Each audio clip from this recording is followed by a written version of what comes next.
Mr. Summers here, coming at you with yet another description video. This time it is for a 4x4 pickup truck that I've built. Now, this pickup truck is kind of a redesign of a very old model that I've had. I actually built, I think, the first edition in 2015, and it was a 4-door armored pickup truck. You know, like you see in the Middle East. You have Iraqi forces or U.S. forces, contractors or whatever. They roll up in armored 4x4s, like armored F-250s and the like. And the first model was kind of a take on those builds.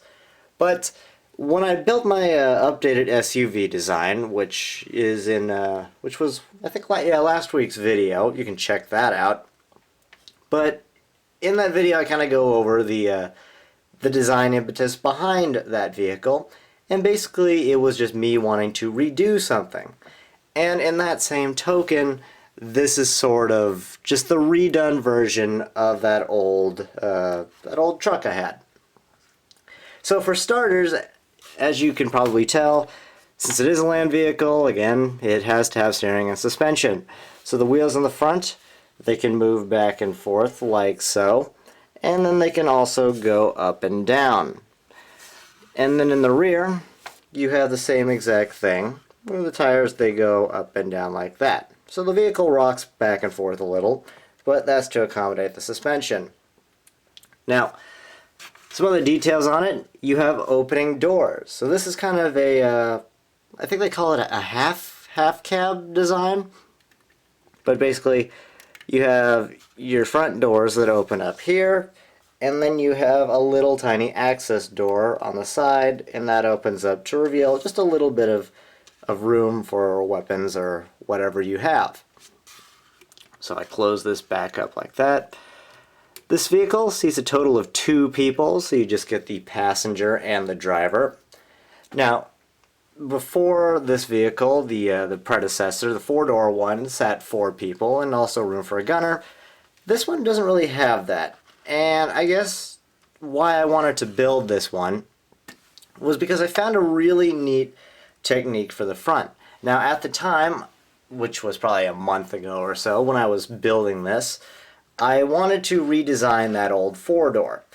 And I came across this front design, just, you know, playing around with parts. But basically, the vehicle is a 7-wide, and I found a way to get a bracket piece right here, kind of mounted at an offset. So you can see there's a little tiny offset right here. So you have the 6-wide windshield, and then you have the 7-wide bodywork.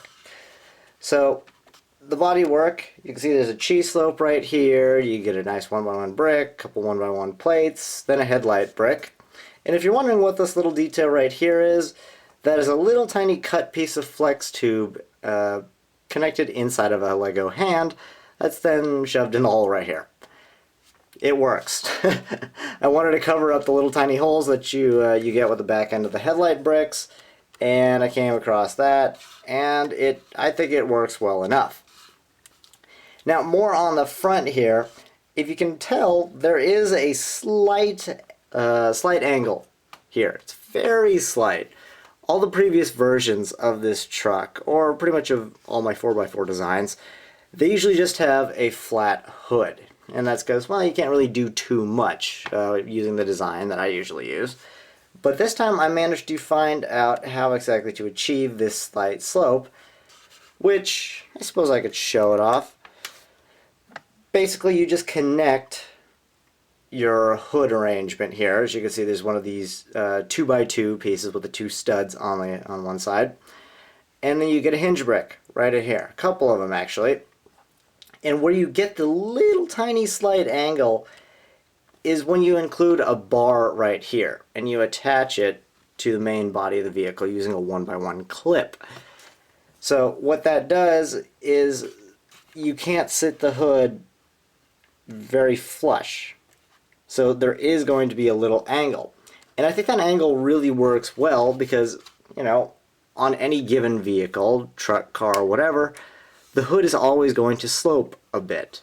Actually, not a bit, sometimes drastically. But there's always a slope on the hood of a vehicle. But yeah, I like that detail, and I kept it for this truck because, well, I sort of wanted another truck, and I came across a really cool design for a hood, so why not use it in a truck, right? Then other details right here, you can see the front crash bumper slash skid plate. That's just a 1x3 tile connected to a couple 1x1 clips and a pole piece, a bar. And then for the logo, I just used a Star Wars Republic symbol. I guess it's sort of Mercedes-esque, even though I don't think this truck would really be a Mercedes in real life. More details, you have a bar above the windscreen, so you get two headlights and then binoculars on the side, which represent smoke launchers. And then if we go to the back end, you see there is a mounted spare tire, and there's also a tow hitch on the bottom, as well as an antenna setup. But the gate here, that opens. It's a simple swing gate, so you can mount quite a bit of stuff inside the bed here, which I can demonstrate with a dog and a frog, and I guess maybe even a bicycle. Just because these are parts that I have lying around on this desk for some reason. I don't know why, but hey, they illustrate the point. But anyways, that is just a small look at this vehicle. And I guess if you were to ask what is the actual purpose of this vehicle, so like what purpose would it have in an army or whatever, basically it's just a general utility vehicle you can run around with on base. So you could just load stuff in the back, transport it from one side of the base to the other side, or do whatever you please. It's not really intended, I didn't build this with the intention that, oh, it's gonna, do combat stuff in a combat zone. No, it's just more of a general utility vehicle. But again, I hope you enjoyed this look at, I guess what I should call a general utility vehicle in the title.